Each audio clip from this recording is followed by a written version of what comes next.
How are you? Today I'm going to tell you what you need to change in your daily routine, what you need to avoid doing so you don't get parasites. We know that many people have worms, children, adults, and the elderly, and this infection is much more common than people think. I'm going to tell you what to change in your routine to minimize the risk of getting parasites as much as possible. Stay with me until the end because you won't want to miss this. If you love videos about nutrition, health, and fitness, you'll love this channel. So go ahead and subscribe and remember to turn on the notification bell to get updates. I post new videos every day. You'll love them. You know, I have a lot of videos here on the channel talking about parasites. I even have a playlist on this topic, and I'll leave it down below in the description for you. I have a video talking about the symptoms of worms to watch out for. I also have a video about home remedies for parasites. I have a video talking about things you might think are health problems, but are actually related to a parasite infestation. It's really worth watching that video because sometimes we think we have gastritis or some other issue, but it's actually worms. So, take a look at those videos to help minimize these problems. You're going to love them because we know that parasite infections are much more common in daily life than people realize. And it's very easy to end up with worms. That's the biggest problem. There are more people in the world with worms than without. And it's really important for us to avoid this infestation because worms are actually parasites. So they attach themselves to your body, whether it's your digestive tract, your skin, or your genital tract. Worms can actually affect various areas of our bodies. They suck up some of your nutrients, drain some of your blood, steal your proteins, your vitamins, and minerals. So it's very important that we avoid this infestation, this infection, as much as possible. And I'm going to give you some practical tips here that you can start putting into practice in your daily life to minimize these risks. The first thing you need to avoid as much as possible is eating undercooked food that hasn't reached the recommended cooking temperature, especially beef and pork. We know that these meats are more susceptible to having worms, especially tapeworms, which are parasites that specifically affect these types of meat. But there are also worms in fish, in chicken, and even in vegetables, greens, and fruits. So, whenever possible and applicable, eat foods that are cooked and at the correct temperature. So meat should not be undercooked if you want to minimize the risk of worm infection as much as possible. This is the first very important point. If you do end up eating any of these foods raw, I'm talking about vegetables, fruits, and greens, try to prioritize eating them at home. We never really know how clean the places we go to actually are. Sometimes the restaurant is beautiful, super fancy, candlelit, but the kitchen isn't that great, there's cross-contamination and all that. So prioritize eating raw vegetables at home, because then you'll know how to clean them properly. As a rule, proper cleaning means adding 1 tablespoon of sodium hypochlorite to 4 cups of water, or using a specific solution. There are many available nowadays. At the pharmacy or supermarket, you can find ready-made solutions to soak your salad and fruits in. Follow the instructions on the packaging because the concentration of hypochlorite may be different, or it could be another type of active ingredient. So always use the manufacturer's recommended dilution. If you're going to use sodium hypochlorite or bleach, use 1 tablespoon per 4 cups of water. It shouldn't have any scent, softener, or anything else. It must be pure hypochlorite.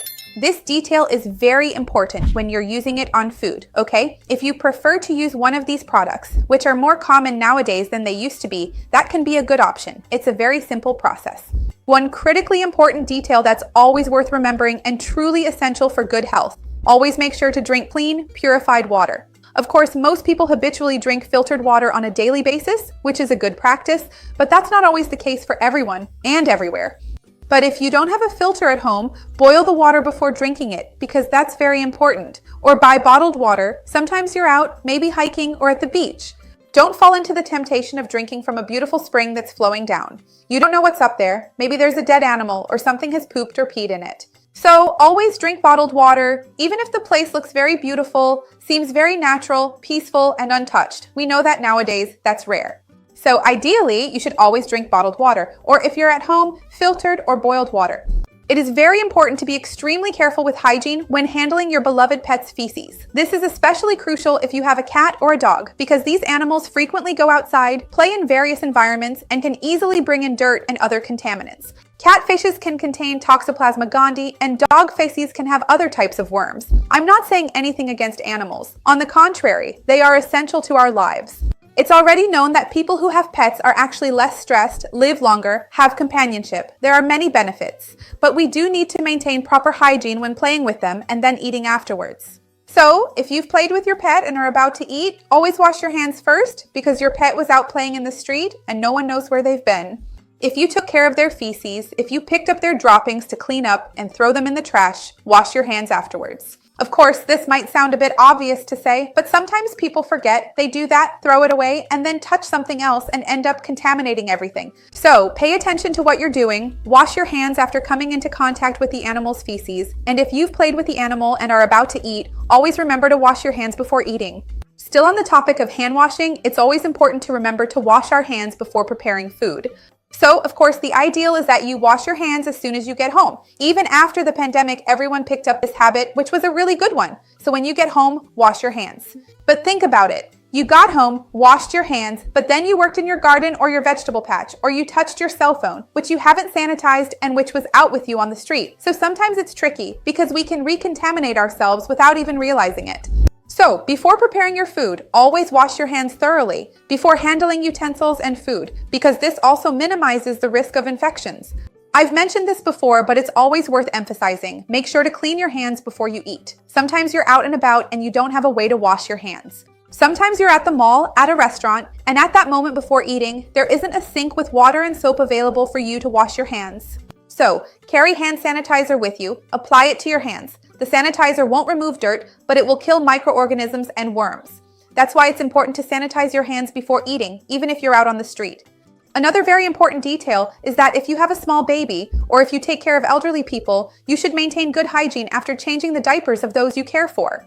So ideally, you should cover the bed or changing table if you have a small baby with something you can clean afterward, or you can use some alcohol afterward to clean and sanitize the area. Because sometimes there are splashes of poop, especially with children's poop, which is very liquid and can sometimes leak or make a mess. In the case of children, this process happens so many times a day that people sometimes forget to take these precautions and to do a thorough cleaning. In the case of the elderly, sometimes it's complicated to change everything. It might be more practical to cover with a sheet and then put it in the wash afterwards, depending on the situation you're dealing with. In any case, after you change the diaper, the important thing is to throw it in the trash as quickly as possible and always wash your hands after changing any diaper. If you have a garden at home, if you have a vegetable patch, if you have plants, always remember that they are wonderful too. We should always, as much as possible, have plants around us. It's also great for saving money because sometimes you can actually grow some of your own fresh food, which also significantly helps you save a considerable amount on your regular grocery shopping. But always remember, sometimes a wild animal or even a domestic pet might have unexpectedly passed through your beautiful garden.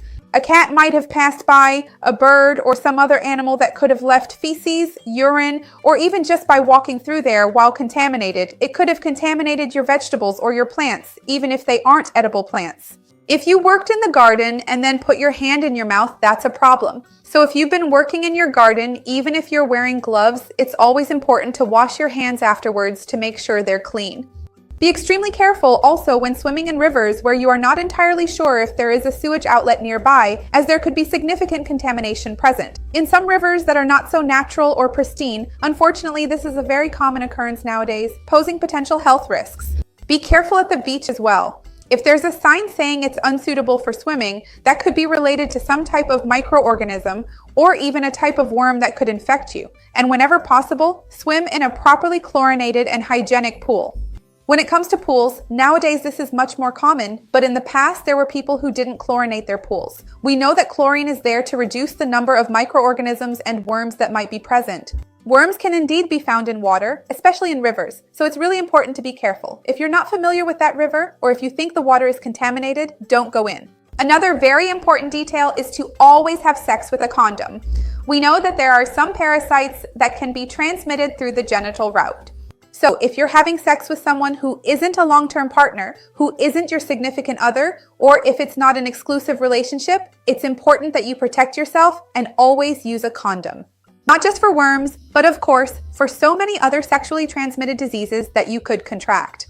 I talk a lot here about washing your hands, but washing your hands isn't just grabbing some soap, rubbing it on your hands like this, then rinsing with water and drying with a towel. Sometimes you can tell that someone didn't wash their hands properly when you look at the towel they used to dry their hands and see how dirty it got because they didn't wash well. This even happens with people who have small children. It's important to check if they're washing their hands properly and to teach them how to do it. Ideally, you should always wash between your fingers, under your nails if your nails are long. Make sure to wash your thumbs separately and wash for at least 20 seconds with soap and water. So, apply the soap and wash. They even say that the best thing is to actually count the seconds in your head to make sure you've spent enough time washing everything you need to wash. So, washing your hands isn't just about getting them wet. Tell this to children as well, because sometimes they forget this detail and want to be quick. It's a very important detail. Take a look at the other videos I've linked below in the description. You're going to love them for sure, especially the one about the symptoms of worms, which can really help you. Let me know if you're going to change any habits, or if you are already following these recommendations. I'd love to see your comment. Remember to like the video because that helps me, and share it with anyone who might enjoy it. Let's work together to grow this chain of good. That's what I want here on the channel. See you next time. Bye.